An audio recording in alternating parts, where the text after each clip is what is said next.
because the budget of this film was like something like $32 million, and they were still paying off Moonraker. Because 10 years ago? Over 10 years? Yeah, they had overspent on Moonraker, so they were still repaying the interest.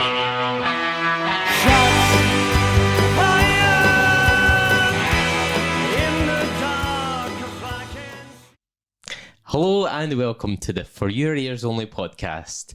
Tonight's episode we're looking at 1989's License to Kill, directed by John Glenn. I'm Jack and this is Derek. Hello. So, this episode, a special episode, not only because it's Timothy Dalton's last episode, but it's also a happy birthday. A happy birthday to us. Yes. This podcast is a year old. We are one. We are one. I don't know when this is going out, but on the 1st of March, I think we launched our episode number 1. No, it was February last year, I think it was. Well, it's already out, so we're a year old, Yes. and I think we put a big Instagram post up about how much younger we looked. But we're not older or wiser. We're just older. We're just regressing. Okay. We are regressing here in every sense. But yes, this is John Glenn's final film. Mm-hmm. It's Timothy Dalton's final film. And last episode, The Living Daylights actually surprisingly ranked second. So can Timothy Dalton top it? Can he go to the top spot? Let's find out. Let's ask him. Let's see. Derek, Yes. what did you think? I loved this film. It was great. There's not much more to say with it. And that's all. Thanks, we have folks. time for. No, I've really enjoyed it. I liked it when I was younger. If anything, I was a bit shocked when I was younger because Right. it is much more violent than the other Bond movies, or even some of the other movies at the time. And I think that really adds to it. I think that's what makes it Do you good. think that makes it better? I think this Stands out. this is a bit of a divisive Bond movie. Yes. Not in terms of quality, but this whole Bond story was put together on the premise of being very like the novel character. Yes. But it veers away from the character we've started to become accustomed to. Not goofy, but kind of Yeah. funny gadgets, one lines. Over the top. Yeah, Yeah. that's where it's more of a theatrical liking. Yes. The sort of novel version and the film version are different, especially with the Roger Moore era. And now we're kind of doing a sort of course correction or a change of tone. Yeah. And that just makes... Which works at the time. It's kind of like the whole thing with the whole For Your Eyes Only, where that...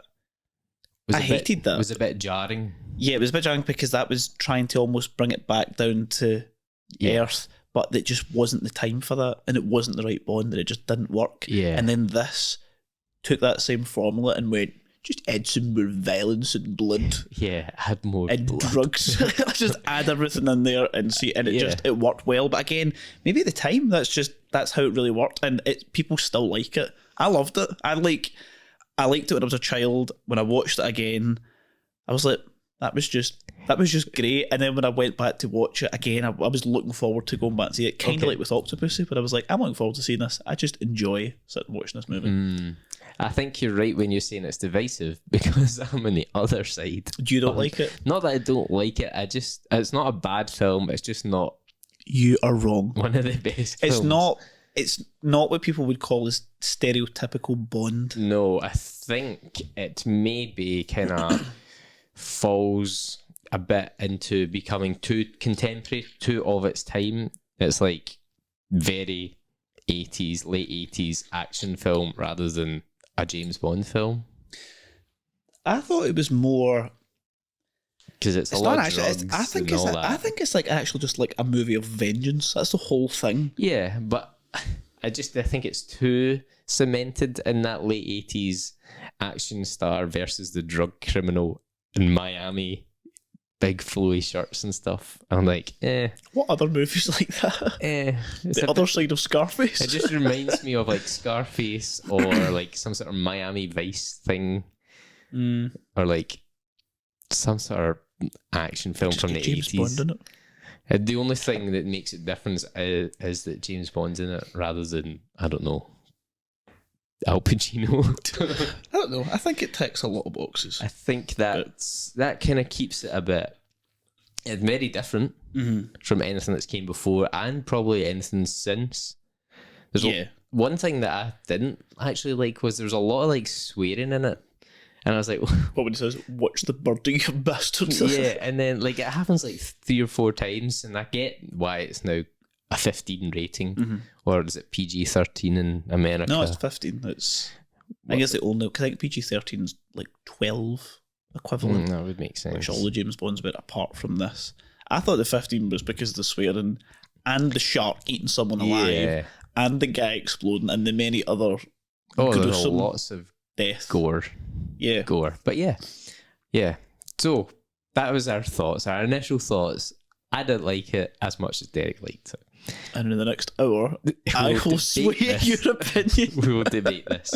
So let's go and talk about something that we missed out in the last episode, which you think is very important, which is the history. What is the world like in the late 80s? The world is controlled by the drug cartels. I think that's it. It's just because it's all over the news and people know about what's happening in America, but South America into Florida and Miami, because that was the export channel really for drugs and how they controlled everything and controlled the politicians and everything like that. I think they wanted to make it, but because the previous film was all about Cold War, and then we're like, we're still doing this kind of thing. The Russians. Yeah, we still kind of get away from the Cold War, but then to have the villain as a drug dealer, like an international drug dealer, and not only that, but he kills an ally of Bond in a very horrific fashion. Yeah. Oh, it doesn't kill him, actually. He's not dead. It's the first day of the rest of his life. Kills his wife and then, I don't know, disables him. Was removing limbs and legs with a shark, which is pretty gruesome. But thinks he can get away with everything and buy people off. And it's that whole thing of, well, the Americans aren't going to help. No, it's not in our jurisdiction. And he's like, I'm just going to kill everyone then. Yes, I like the idea that it's a revenge thriller. And I think that it is very modern. Like, for late 80s, everything, the world was, I guess, the sort of drugs were at its height, I guess. And the sort of 80s. It's also like Reagan excess. Thing, isn't it? Reagan smash. Yeah, the war on drugs. War on drugs. That's drugs are destroying the world. That drug guy, dealers are the devil. The Narcos guy. What's his name? Pablo Escobar. Yeah, it's got that sort of vibes to Narcos. Yeah, I think that was it. It's very relatable with everyone. Obviously, the movies and such around about that time, and you've got like Scarface. You've got when did Blow come out? Was that the 80s? With Johnny Depp. Yeah. Must have been the 90s. Must have been the 90s. Goodfellas had an element of drugs and stuff. An element of drugs. Flushed them down the toilet.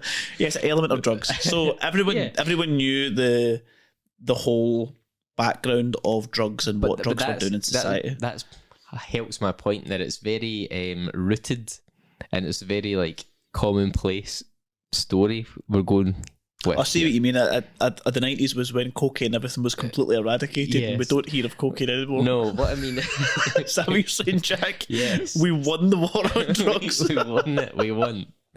But what I mean is, like, every film was like action hero kills drug lord from Colombia, and that kind of. Was it? In the late 80s stuff. Name another movie. Scarface. Scarface was the antagonist and kind of the protagonist. Yes, but it was all about drugs. Yeah, but he was the villain. He wasn't someone to look up to. It was, I don't know, it just has very 80s action star rather than James Bond, like a Die Hard or a Lethal Weapon or to an extent RoboCop. All these kind of like late 80s things. RoboCop!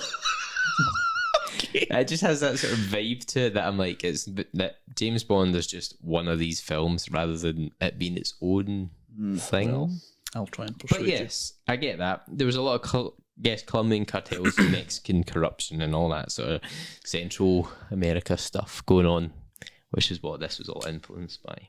But I do like the plot line of a revenge thriller. I think this, I don't know if it's not exactly original, but it's probably one of the first to kind of do that. Yeah. When does Bond, he does it again? He goes rogue. Quantum of Solace. Stop his Yes. passports and his credit cards and stuff. That's and right. Go all that whole thing. But this is the first time doing yeah. that. And I guess it sort of predates all the sort of Bourne stuff where is he not a rogue agent in that? I can't really Mission remember much about the Impossibles. Bourne things. Mission Impossible is always like, Ethan Hunt. No man, he's been hunted by his own government. Now he has to kill the government. And he exactly. does 6 times. Yeah, like, That's I thought a it was good- quite funny that the movie was originally going to be called License Revoked, but then MGM didn't think that American audiences would understand what revoked meant. What does it mean? No one knows. But yeah, I thought that was a bit. I thought it was something to do with your driver's license. Was kind of the joke that you thought you didn't know what it meant. Why the James Bond can't drive? He goes in a Q branch to get his like mountain bike. Here's your moped. Yeah, that's it. Yeah, like well, actually, to be honest, that does actually make sense. That license revoke, it could mean anything. It could mean you've got a driving ban. Yeah, you drink driving caught with him. That's you got 12 points. Yeah, License to Kill, I think just it makes a bit more sense for the term. But yeah, I think it needed something different. It just needed something where it was him kind of going, because it's not like he's on holiday. He was meant to be somewhere. I'm not going to say where he was in case that's one of your questions, but he was meant to be somewhere. Yeah, and it's he's meant like to go somewhere. Essentially what happened is James Bond didn't show up for work. Yeah, Where were you? You were meant to be here. Right, well, was that a wedding? Sorry, personal matter. Right, well, I need you to come back and do your job, or I'm going to fire you. You can't fire me if I quit first. That's what happened. That was it. Yep. Threatened to get fired. You can't fire me if I quit. I'm taking this gun. I'm keeping this. And then he goes and kills a lot of people. Yeah, and then does that. But then I don't know what happens after if he gets supported. Well, you have to tell the world because it's your turn.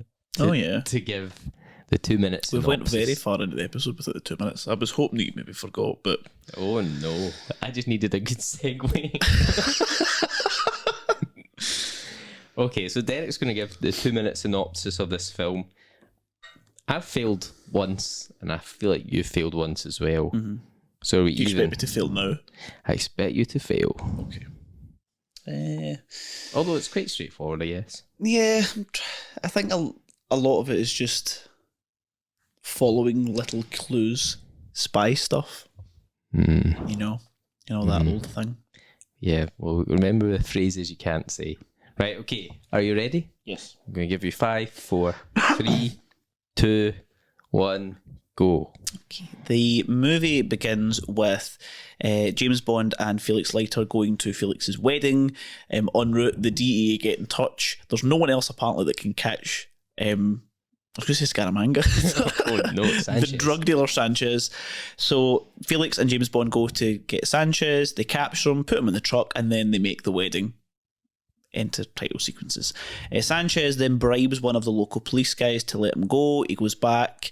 He gets Felix Leiter and his wife, kills the wife, feeds Leiter to a shark, and then James Bond hears about that drug dealer's got out, went back, finds obviously the dead body and his half-alive friend, speaks to local law enforcement. It turns out they can't do anything because Sanchez is out of their jurisdiction. James Bond then goes to a local shark place, finds that this is infested with drugs and a couple of other people, follows down some leads, shoots up the place, then MI6 and the American government get involved to try and get him to stop doing that.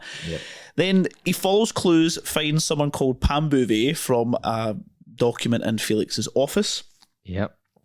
Teams up with her. They then realise that Sanchez is ahead of this whole thing. They go down to, I think it's Mexico, with the stolen money that he's taken from this shark place, pretends to be a wealthy person, infiltrates there, gains Sanchez's trust, starts to break down parts of 30 seconds, starts to break down parts of the organisation, then learns through gaining Sanchez's trust that he is working with the Chinese to put drugs into gasoline, put it over the border, and then use a chemical process to take the drugs back out. After a wild trucker chase, he destroys all the gasoline things and kills Sanchez, and that's it. Okay, good. 155. Was that it? Yeah, that's good enough. Just follows clues. Follows places. He infiltrates. I forgot about the gruesome deaths, but there's many gruesome deaths. Yeah, License revoked.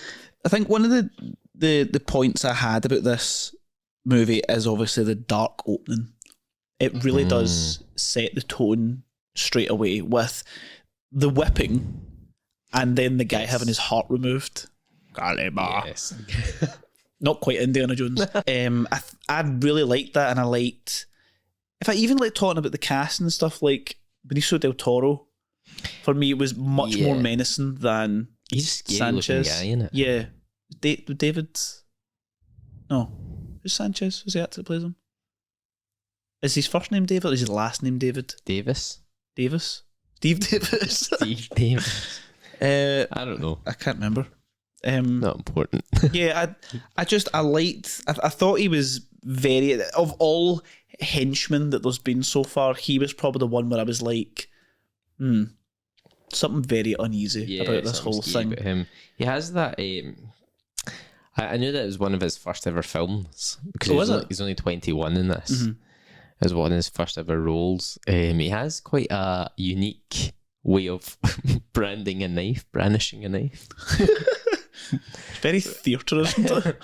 Yeah, I was like, is this West Side Story? Even maybe that was it. Maybe it was just to be, big actions. The bit in the bar when he tries to throttle them, and just goes right through the middle of both of them, and I was like, okay, it's not what I would have done, but okay. Good acting. Yeah, I thought that really kind of set the tone of, right, here's this. There's scenes in here that is not required. Like, you don't need it. He could have walked in and said, "Take him away," and it's like, all right, well, you know he's going to die, and then it's him just grabbing on, taking it out, and that would have been the Sean or Roger movies, and that would have been it. But for him to say, "What did he promise you? His heart?" Okay, give him his heart, or give her his heart. Give her his heart. Like, oh, does he mean it? And then he takes a knife out, and it's like, oh no. And then he has a whip. Why does he have a whip on him? Yeah, but just inside his blazer. Yeah, I'm like, right, okay. It was like a shot going, this is not a Roger film. No, this is, there's nothing funny going on here. He's not going to dress as a clown. Yeah, like, I think even the tone did continue. It wasn't quite as dark as that, but there was certain deaths. The first third is the darkest with the shark attack. The shark, I remember that as a boy, and I was like, that's no for me. I forgot that he stayed alive, and I watched it again. I thought that he was actually dead. Yeah, I forgot that as well. But I was like, but then in seeing other movies when that happens, it cuts it away. The Piranhas, for example, woman screams into the water, gone. Yeah. Sharks like that, people go in the water, but a red comes and it goes away. Yeah, whereas they kept zooming on everyone's face, and it was just him screaming. And I was like, right, chunks of body. This to me, when you were talking about Scarface, it really reminded me of is in Scarface when there's the whole chainsaw fight in the hotel room. Okay, yeah. And the guy being like butchered. It reminded me of that to a point where it was looking for the actors' expressions going on. I was like, okay. Yeah. But yeah, I think it's one of those movies where you're kind of wanting to, I don't know if there's any other James Bond movies where you're kind of rooting for the villain. Not rooting for the villain, but you're like, I get their point, or there's something there, or he's just a typical villain. Sell drugs in the world. In this movie, nobody sides with the villains or anything like that. No, you mean like an anti-hero? There's no anti-heroes here. Yes. I'm trying to think of other examples where, they maybe get not a point as to what they're doing, but it's just they believe what they're doing is right, kind of thing. The Cold War, for example.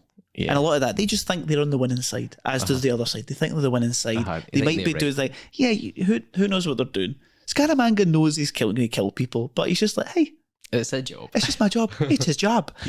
I'm fine with that. especially the kind of Cold War things. This one, he is just a bad guy. Yeah, he's just a bad. He knows he's bad, and he tortures people. And again, it's that whole thing where he has a reputation where he just buys everyone off. Everyone can be bought for going forward, and everyone knows it. And I think that's where it's quite threatening. But yeah, to have this like younger person, I can't remember his name, the Benicio del Toro character, but yeah, it was just very threatening. And again, even as a young child, I always remembered him. I was like, I don't like him. He's giving Dario. me Dario. I was like, he's giving me that something. So it's funny you should mention those two things: the whipping and the shark attack. Because when people say, "Oh, Timothy Dalton made James Bond dark," those two events were actually taken from the novels. Yeah, and so it was always that he was always going to have that dark twist in the books, because it's obviously the shark attacks from the novel Live and Let Die, and the whippings from a short story called The Hindon Band Rarity. I mean, so, the essentially the filter's been taken off for the audience. Yeah, it's like, here's what the books are, and we're just going to put a story together based on this. That's where I think it's a bit of a weird one when people go, nah, but where's the floating car? Where's the submarine car? And it's like, right, well, that is cinematic, theatrical. This is trailer worthy Bond, but the original story, and dare I say, the realistic side of it, is this is what a gangster would do. None of this, well, there's a laser beam and we'll wait for the laser beam to cut you in half in about 3 hours' time after you've had enough time to persuade us to go on. I'll tell you my whole plan. Yeah, that whole plot armor thing, where this is, it's got a shark, you defeat the shark because it's entertaining, and that's what it's going to do. So I think that's where it's that kind of grittier side. Again, only in the 80s. You wouldn't get that in the 70s, there'd be. No. The 80s is really the start of the modern terms. So, question 1. We're going to go a bit easy on you because it's a violent film and you're probably all still shocked. So we'll start off with quite a funny question, which is, there's a character who owns a shark place that's not a shark place but has the sharks. His name is Milton Crest, but I would like to know, what is the name of Milton Crest's boat? Oh, I thought you were going to say, what name does he give Bond? Goodbye, you're Mr. Goodbye. Yes. No, a funny one. It's a pun, I guess. Anyway, an easy one to let you in. The one he goes after the sharks with. The one. Oh, the big one. The big one. Okay. It says obviously on the side of the boat.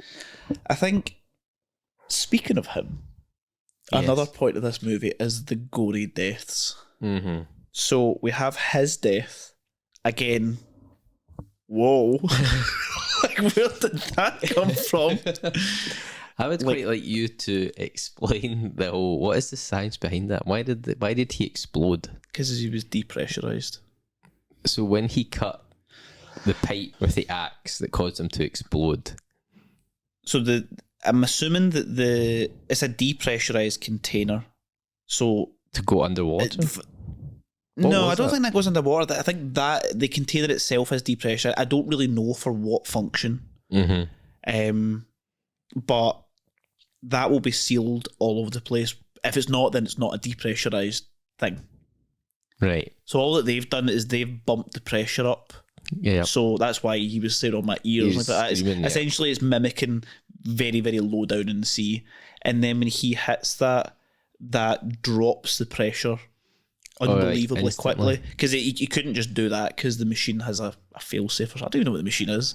But as soon as he's done that, that's dropped the pressure immediately, probably back up to atmospheric level. But because it comes up that quickly, apparently you would explode. Would it happen? Probably not. So it's like an extreme version of the bends.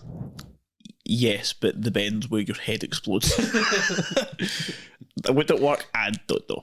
Right, okay. I think it all depends on the size of the container and how big he is, and reality comes in. Yeah, I think it was very much. In fact, this whole kind of plot does have similarities to Live and Let Die.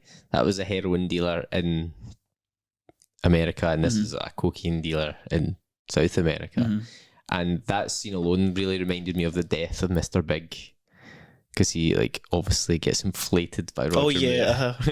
And that horrible prosthetic thing. Definitely not real. I can tell you for a fact that's not possible. That's not possible. I kind of got that. I understood that. But the prosthetics hasn't advanced that much, I thought. I thought it was pretty good. I thought it was all right. Years. I think the goriest death to continue that is Dario's death.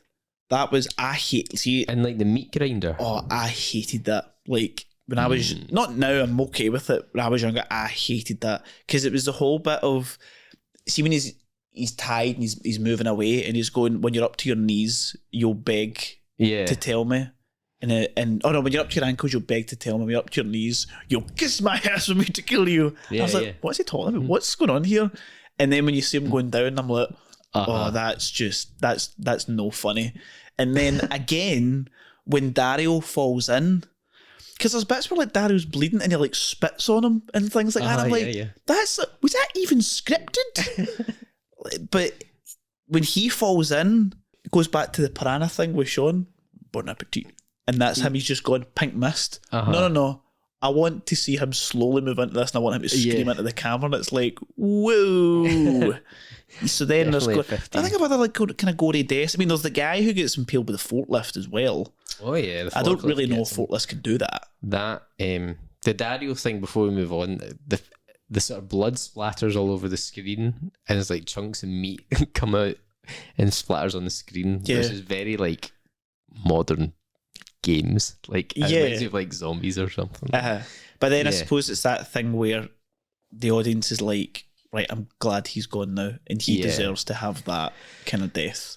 There was the guy, even like when they reveal Sharky's body, he's like hung up like a shark, like a fish, or when he just harpoons that guy. We've seen that before, but yeah, even the Sharky's death, or Felix Leiter being in a body bag and he like unzips it and he's all covered in mud and stuff. Yeah, and it's the note he disagreed with something that ate him. Also from the book. Yeah. Is that in the book? Right. So it's like, right, okay. So I think, I thought that those kind of things set the tone for the movie, that this is a dark movie, this is a vengeance movie.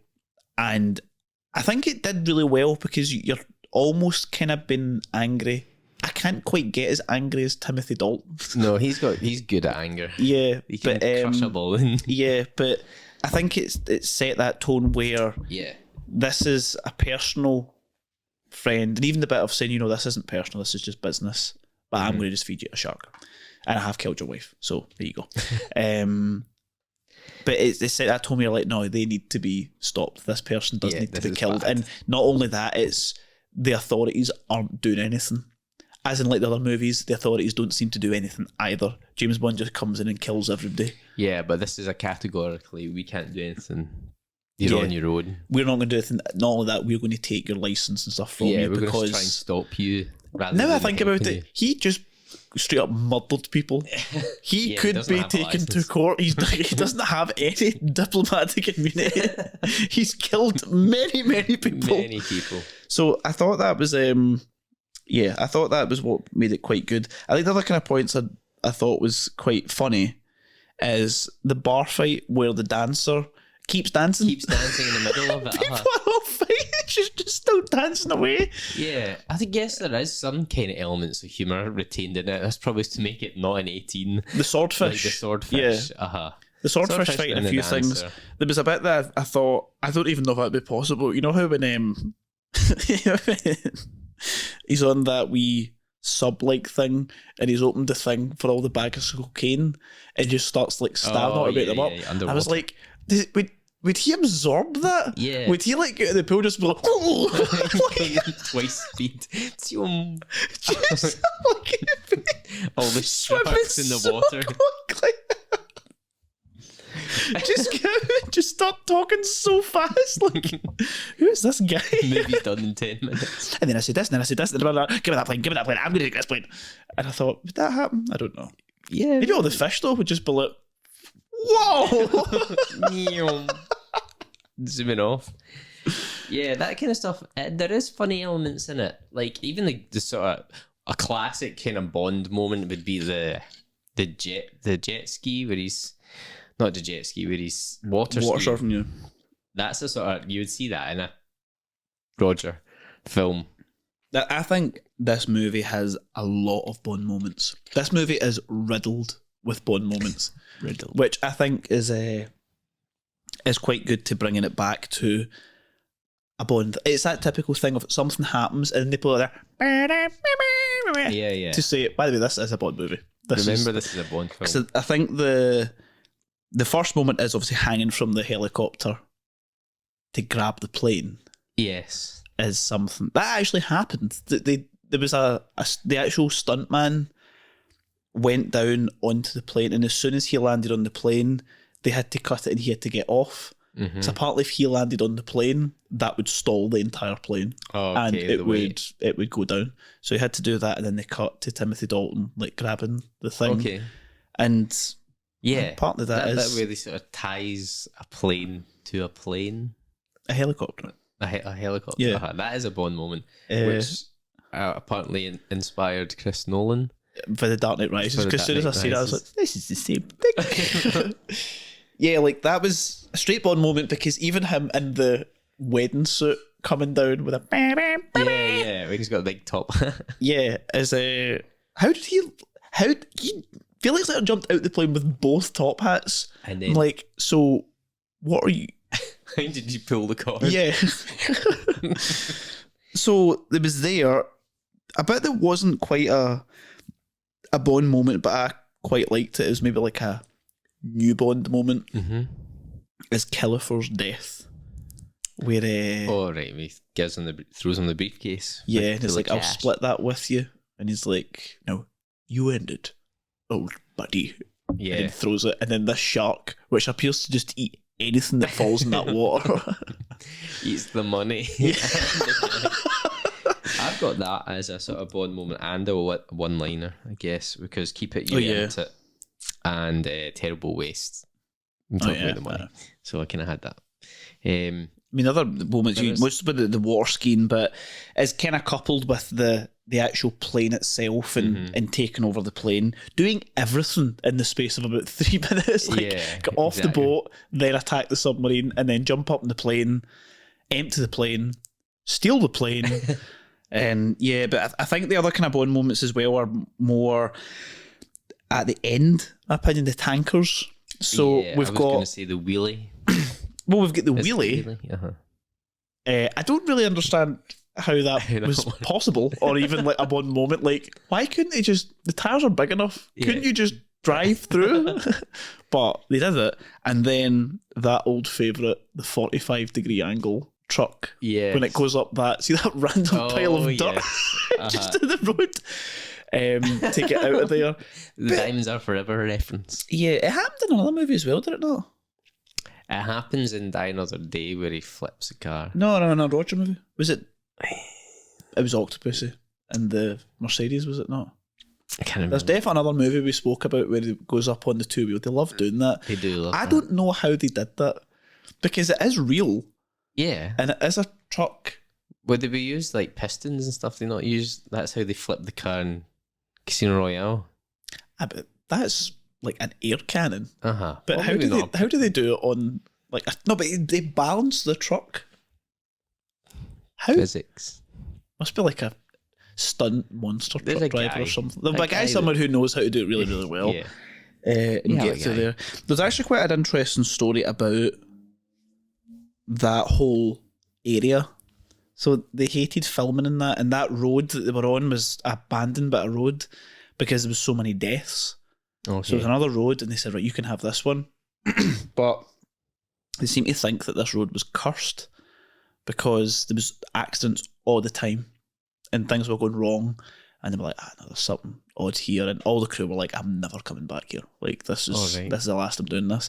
And there was this really spooky moment where, the stingers, the three stingers, and there's a moment where Sanchez looks out the truck and fires a stinger at the plane. Yeah. And it doesn't hit the fuselage, it hits the tail of the plane and goes out. Yeah. So when they did that, that was actually not a real rocket, but it was a stunt rocket. So no explosives, nothing like that. It was just a tube, an igniter, and just a rocket that goes up. Now, when they made this, it had to go at a certain speed to look like a rocket. So when that fired off, that went somewhere. But they had this entire desert. So they thought, well, it's not going to hit anybody. Just fire. So, 2.5 miles away, there was a guy on a telephone pole fixing a wire. This is like some cartoon Looney Tunes thing. It's like white like Coyote. Yeah, it's exactly it. And this guy was on, like, just fixing something, just going about his day. Gets hit by a rocket. And this big fucking rocket, for 2.5 miles away, this prop rocket comes over, hits him like right in the arm, really injures him. I don't know if it broke his arm, but really injured him. Claim. I don't know if he get hit and then fell, but it came and actually hit him, and he was like, "What the fuck is this?" And they were like, "All right, this is for this movie set 2.5 miles away." This prop rocket was that effective, and they were like, "Nah, something's eerie in this area. Something's not quite right here." And I thought that's actually Bermuda Triangle of eeriness. Yes, I was like, that's actually quite a funny story for it. Everyone's funny. kind of freaked out, but I think that was the final straw for a lot of people that were like, nah, if that's going to happen to that guy 2.5 miles away, that's going to happen to me tomorrow. I think he was so far away, he was like behind mountains, and it still went over. Yeah, he should have claimed though. Yes, probably did. Right, I would like to give you the second question. Okay. Now, this one, another easy one, but you have to listen, I guess, to the start of the film. So, Sanchez is facing a number of years in prison. I would like to know how many years exactly he faces if he goes to prison. Easy.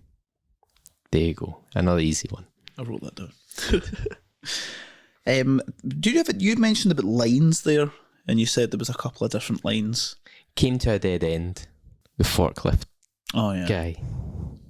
That's just speaking ill of the dead. I know. Like most of his one-liners. He was going to give you the stingers. He was trying to be a good guy. That one, and then just you earned it, you keep it.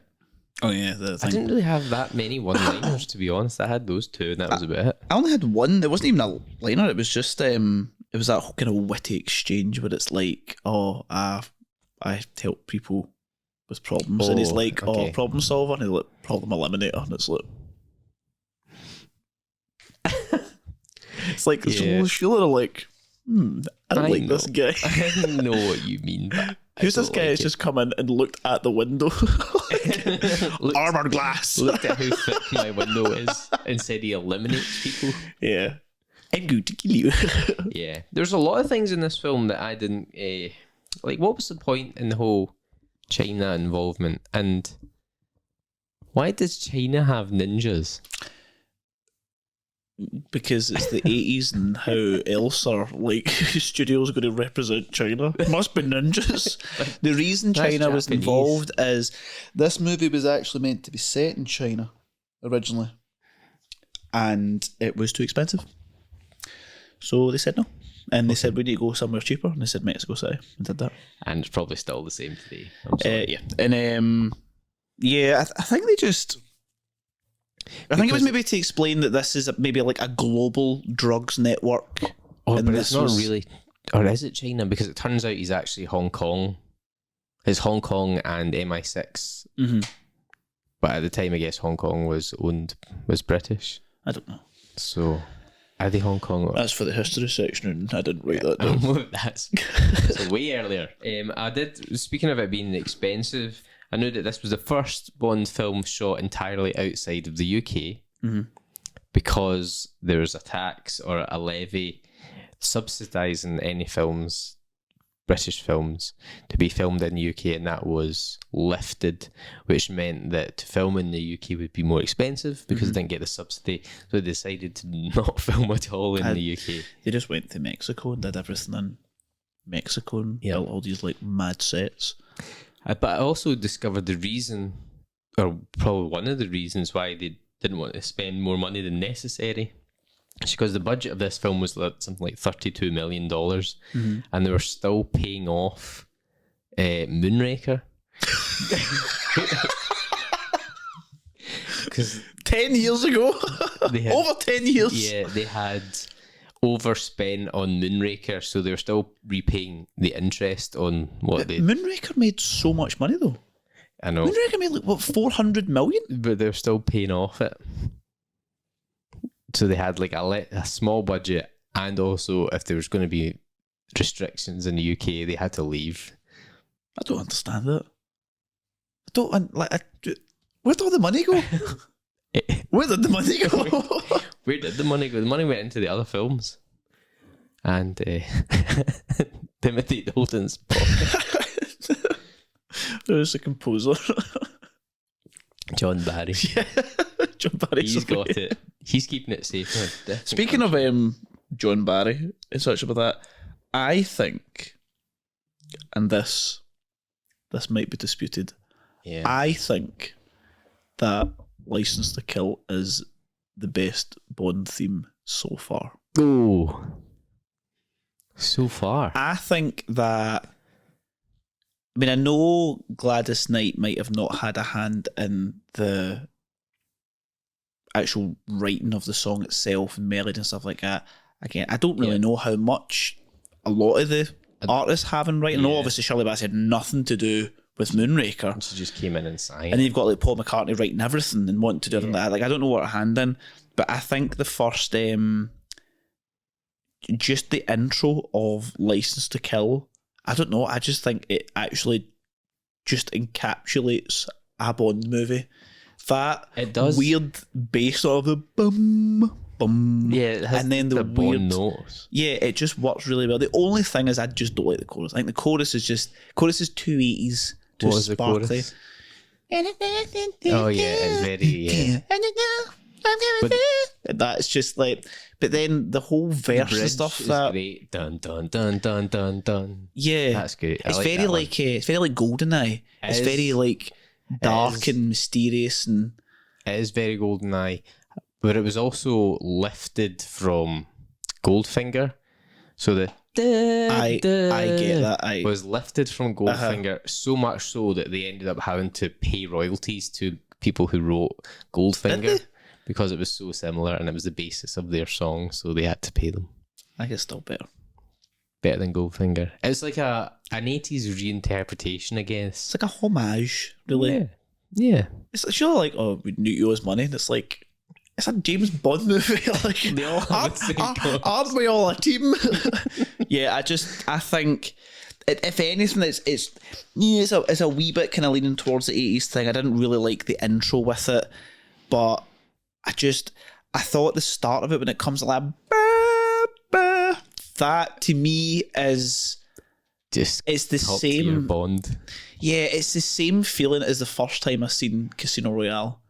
And it's that and it comes in, you're just like yes, and you're like, you want to be shocked and you're like fucking Yeah, you're like, yeah, that exact feeling. and it's like, it was such a good opening, like it was so action packed. It was almost a mini movie in itself. It's almost stereotypical. I'm going to my wedding. Oh, no, the drug dealer's getting away. Dun, dun, Let's fly and get him. Oh no, he's going at the airspace. It's okay. I'm going to fly down and grab the plane, in my tux. steal the plane, and then arrive. It was very stereotypical, but then the song comes out and it's all grand. And Song is anytime I hear the start of it, I'm like, that right there is James Bond. You could de-80fy it and make it you could jazz it up, you could make it a bit more modern and add like more guitars and things, but I was like, that is just yes. And the fact that it's called License to Kill as well is you that's managed to get the words in. yes, that's everything in terms of like Bond for me. That is my opinion, and if you disagree, then I don't care. Well done. I like that opinion. I don't disagree. I wasn't talking to you, I'm talking to the audience. Well, if you disagree, then I don't care. Would you like to comment below? I think that it is one of the best James Bonds. I've said that about so many of them, but this is really one of the best. I don't think it's the best 80s one because I think View to a Kill is probably the best. View to a Kill was good, yeah. Yeah, but it's very pop. But this is like classic Bond. Aye. This was the next one. you mentioned about the wee bits where you were saying about things that didn't really make any sense. I liked Q's involvement. How he was involved a lot in it. Yes, I liked his involvement there. I thought the gadgets kind of made sense and they didn't make sense. How he's brought gadgets to I don't know. He's brought gadgets to be quite stealthy. I don't know if that's just him trying to get them through customs. Because he's on holiday. He's not there on official business. He's just brought this enormous tube of toothpaste. Then I was going to ask a cigarette pack that bleeps and lights up. Yep. How he got on a plane, I don't know. This camera, which is the gun. This camera, which for some reason has a rifle scope in the case. In it. And the palm reader, I think, was written in for the plot. I think it was like, well, we need this person to pick it up. It doesn't work. And then they'll be like, well, how do you have this? Why would some person have this technology? Yeah. Oh, that's MI6 for some reason. Yes. And then obviously it was taken in Skyfall. Skyfall gets reused, which is very good. I actually forgot that they had that palm reader in this, and I was like, oh, that's very modern. But it turns out we just stole it from the 80s. That, the walkie-talkie broom. And then... What, did he build that there? He built that there, and then he surely did not fly from London with tash. A broom. Okay, thanks. Throw it away. Oh, it's thousands of pounds of research on a broom. That and the sort of update of the crocodile, which is the manta ray disguise. Oh yeah. I thought at first it was a real manta ray that he was just like holding on to, but then I was like, actually no. But it made me wonder, like, the boat is on a trajectory. Mm-hmm. Either he knew the trajectory or that manta ray so fast they're like, there's something there, and he's just like trying to keep up with this boat. Yeah, there was a bit cunny bits. You obviously were saying that this is John Glenn's last movie. Yes, and he went with all the jump scares in this. Yeah, he did. To add to the adult themes. So there was the pigeon in the window. Yep, that was a classic. I got that one. There was the shark jumping up to the cave that Sharky jumped at. There's another jump scare which was a strange jump scare for me, but I want to know what ones you have, and if you have this weird one. I don't have it. I only had the pigeon one because I thought that was it not birds? Yes, he always had a bird at the window. But the fish ornament, I don't know why I found that really... The fish ornament? So see when James Bond gets knocked out, he gets knocked out and when he's kidnapped by the Chinese.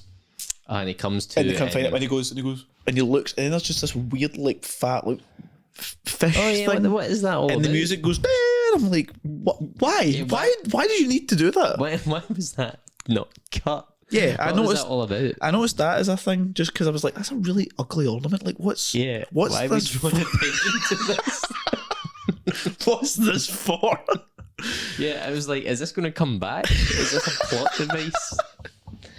I thought you were meaning the fish right at the very end that winks. That was probably a downer for me. Yeah, it's like, what's this for? And then they don't even go back to License to Kill. They go to some other song. Like, hey, play to your strengths. Play the big song. Yeah. That was good. Would you like to hear the third question? Yes. I wonder if you'll know this one. This is probably the hardest one. So they have that sort of minister guy who tries to get money. Like every televangelist. They have a televangelist. I would like to know, what is the phone number to ring to get through? That is a good question. I have no idea. Not a clue. I've got actually two questions for you that I would like you to answer.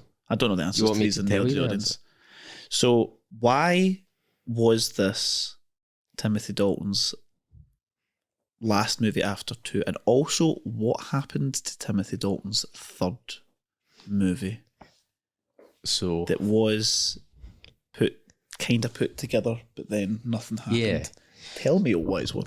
So Timothy Dalton famously only has 2 films, and right before this film, the second film, License to Kill, was released, they'd already started working on treatments and plots for the third one. I thought you could say the movie was called Treatments. No. That would be a weird film. completely romantic comedy. So they'd started with their treatments and their their scripts and stuff, storyboarding, but for some reason it never went through, and I for years and years didn't understand why it had 6 years of a gap between the two films, this one and Goldeneye. But since discovered that at the time MGM, like it always does every few years, just go and bust, had no money, and it was getting bought over. So it was getting bought over, and then everything that they owned or had a stake in was going to get bought over as well by this company. I think it was a French company, but I can't pronounce it. And obviously, Broccoli Cubby was like, I don't agree with this sale. So he'd resisted and was like, I can't sell all my stuff. I don't want the film rights to go to this new company. And so there was a big trust the French legal debate of how you're going to resolve this. We're getting sold, and you're getting sold with us. And he was like, I don't want to be sold, all that kind of stuff. So it took 6 years for that all to get figured out, basically. Right. So that was it. It was just a stereotypical legal battle over money and distribution rights because MGM can't make a profit. And now Amazon owns them. Yeah. So that was the reason, and because it took so many years, 1994, Timothy Dalton was like, I've had enough of waiting, so just left. Because I wasn't sure if he was maybe thinking he was like too old or such, but well, once the legal battles were all resolved and everybody was happy, he was asked, do you want to do a third one? And he's like, it'll be 5 years after your last film, and he was like, nah, times have changed, I've moved on. And he just kind of let it go, which is why he never came back for a third one. Not because the studios didn't want him.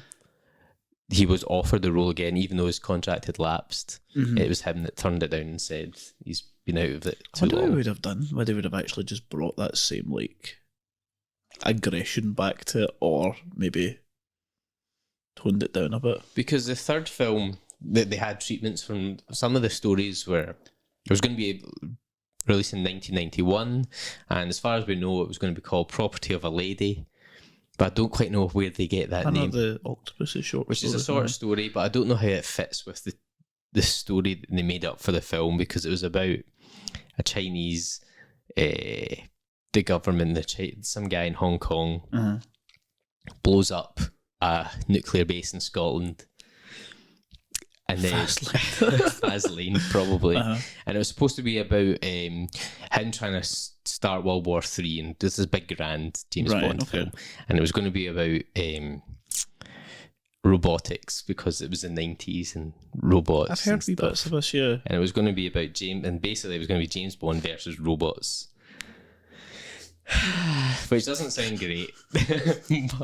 but it was supposed to be like some guy steals a stealth plane and tries to use it to start World War III, which gets recycled. That idea gets recycled. Tomorrow Never Dies.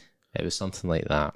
Because I'd heard there was bits where they'd taken certain characters and put them in the films coming up. For that. I knew Tomorrow Never Dies was going to be a thing, and then there was like parts of Die Another Day where people were put in certain positions. And there was going to be, he was going to go to China or something and link up with the guy who trained him to be a secret agent.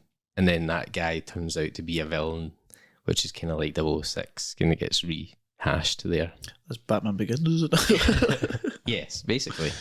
So there was like 3 or 4 different plots that they were going to go with. So there was a poster and everything made for this film, because it was it was going to be like out in 18 months, so they had to like get the ball rolling. And then obviously all this legal stuff happened. Never happened. And that never happened. So there's actually a book called The Lost Adventures of James Bond, which goes over Timothy's 3rd and 4th film, because they had like a 4th one as well. Of a 4th film as well. And it just explains everything. He was just like, nah. But I think he was like, I don't know if he was too old, but he was just like done with the role. I think he messed around too much, I guess. I think he's maybe on the kind of momentum of doing one and another one coming out 2 years after. And then you get 5 years. And it's him kind of trying to come back at like a physical shape. of doing the movies because they are quite physically demanding. But then been like, is this what do I want to do now? What do I like? If people in the last movie were like, oh, it was maybe a bit too aggressive, maybe a bit too violent, does he then think, oh, I want to make a bit more of a sensitive Bond? Like it was very caring Bond and Living Daylights, and then really just rage fueled Bond and License to Kill. It's like, what's next? Just completely zen Bond. What other emotion can we put in? The Bond was going to go off. Relax, meditate, just chill. Everything will be fine. But in the end, I think the right decision was made. New decade, new Bond, new young audience. You can't imagine anyone else other than Pierce Brosnan in GoldenEye. Pierce Brosnan is in GoldenEye. Yeah. And that is something you guys will have to wait for maybe till next time when we look at GoldenEye. So at this point, Jack and I have to apologise because we have the video for the last 9 minutes of the episode, but we actually do not have the audio. Something happened, some technical issue where we have experienced a technical difficulty, and so cannot continue with the audio of this section. But just so you've not missed out on what we were talking about, Jack went on to discuss rather funny translations of James Bond movies, which we are going to discuss in the next episode, just to make sure that you're not missing out on that. And for any of those who were wondering where we were ranking this, Jack ranked License to Kill mid-table, believe it or not, below Diamonds Are Forever, and I, Derek, ranked it first, above Goldfinger, much to Jack's annoyance. In fact, he's actually not stopped talking about this since the episode was filmed. So, let us know what you think, if you agree or disagree. And as we said at the beginning of this voiceover, apologies, as we wanted everyone to hear this last snippet of the episode. But as Jack said just before I took over with the voiceover, we will see you in the next episode, which will be GoldenEye, which we are both looking forward to. And as always, thank you very much for tuning in, and we will see you next time.